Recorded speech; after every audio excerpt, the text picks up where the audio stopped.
Good morning, Ron here. Whoop, just got a notification here on something. Okay. Anyway, chart you're looking at is IWM, also known as the Russell.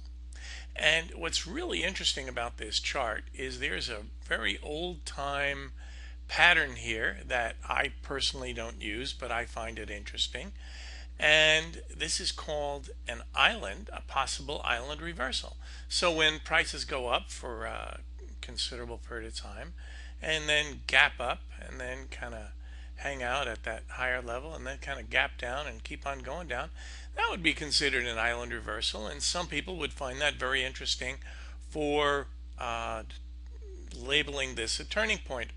Personally, I use what Andrews used to use. One of those things is the ORE, and then there's some other things as we'll show you in here. What this video is going to show you is how to put the lines together.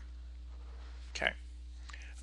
Some people believe that all you do is draw a bunch of lines and wherever they come together, prices will turn. And Andrews did say that where certain things come together, prices have a tendency to turn. And that's very true. But there's a little more to it than that. Let me start with wheat, for example. Well, here, let's take a look at what's in here. This is the demo account. Okay, it's a small demo account, and this here it says 12.95 right now, but then it's real time. But this is not our real profit because we went short a while back. So, for example, this is just what theoretically we made today on paper so far, and it is a real account. So what happened was we wound up selling at 665 approximately. Yeah, if you take away commissions, I guess it would be 665. And my throat's kind of sore. Apologize for that. So let's take a look at wheat. ZWH2. Okay. Well, let's see if we can magically make the charts appear. There we go. There's some lines. When prices were up here around this value here, around 665, that's where I wound up going short.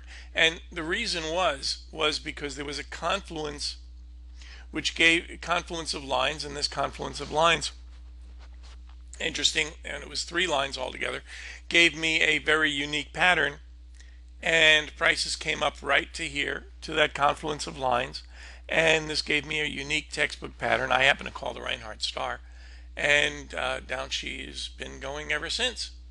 So there's that, and I don't, just because it hits up here exactly at it, I don't necessarily sell there, because let's face it, prices could go to the moon, theoretically. So, but they don't. They show me that it's going to turn, and then I can do it. Now let's take a look at another one. Another one is ZM. Okay, ZM. What did we have in ZM? ZM's pretty much classic.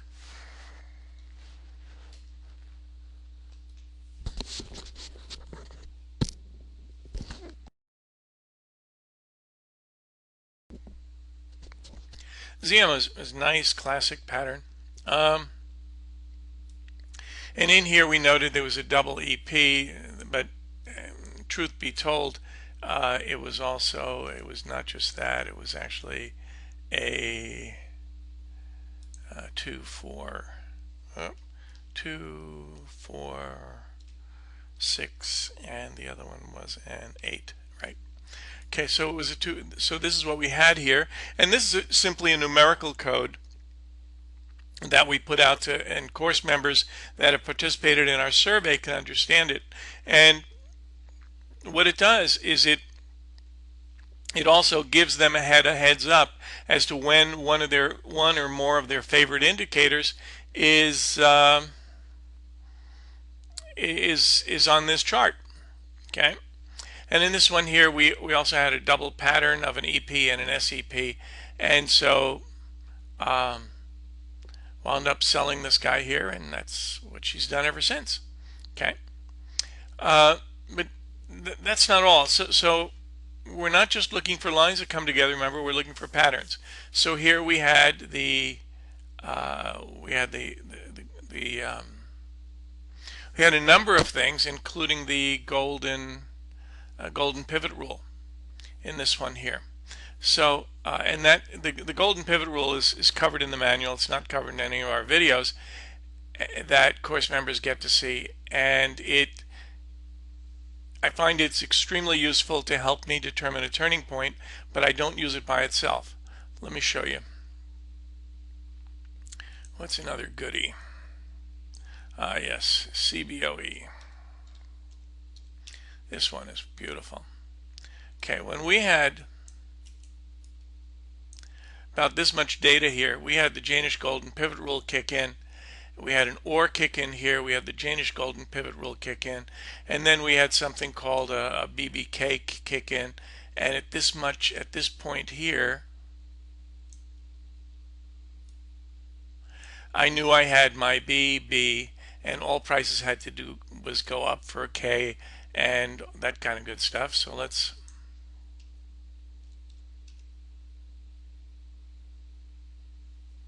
well,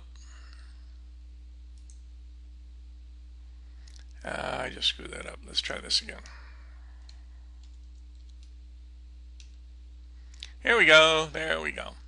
Okay, and so you see here you have all these fancy numbers here, and this I can quickly look and see what indicator occurred here, and there was a whole bunch. And so this kind of thing, this was really encouraging. And so we had a BBK, and we had a what else? We had a WN, and we had the golden pivot rule. So what I look for is a confluence, but a confluence of these indicators. And when you have a confluence of these indicators, what happens is very, very interesting. And this is what course members want to know. They want to know when this kind of stuff comes together, and so to help them in order to do timely analysis. And so what I do is I send out a few charts every week and show what I'm looking at when. Okay, and in order to make the labeling on the chart very simple, I just put a bunch of numbers on there. And that works especially for people who use the course methods in conjunction with something else. For example, one guy I know uses the course methods in conjunction with Elliott wave. Another one likes to use it in conjunction with stochastics. Stochastics, I don't go near, but he does. And so when he sees a number one, and he'll make sure he takes a look at his stochastics and goes from there. Okay. And those that are familiar with the ORE method know that you can look at this numerical code in here and find that rather easily. Okay, so I don't have to write ORE on here. And typically the special patterns, the confluence of patterns I look for, they typically are communicated to course members in 2 or 3 letters. So I might say ORE or EP or WN, and you won't find that anywhere in Andrew's works, except you'll find the ORE and you'll find the EP and the SEP. Okay, but the WN and BBK, you won't find it there. So let's see what else we have going on. Let's see what else. NOC. I've got a lot of options in NOC. Now, why would I be crazy enough to buy options in NOC? Okay, well, they're basically an excellent company. But what happened was I had a signal when prices came up here. I sent out the chart to the course members, and with all these numbers up here, and this gave them a good heads up as to what was in the pattern, and so this is very encouraging to me that a down move will ensue, and it will have a very, very limited risk. Okay. And let's look at the bigger picture. I know some people are interested in the bigger picture. Let's take a look at the Dow. Okay.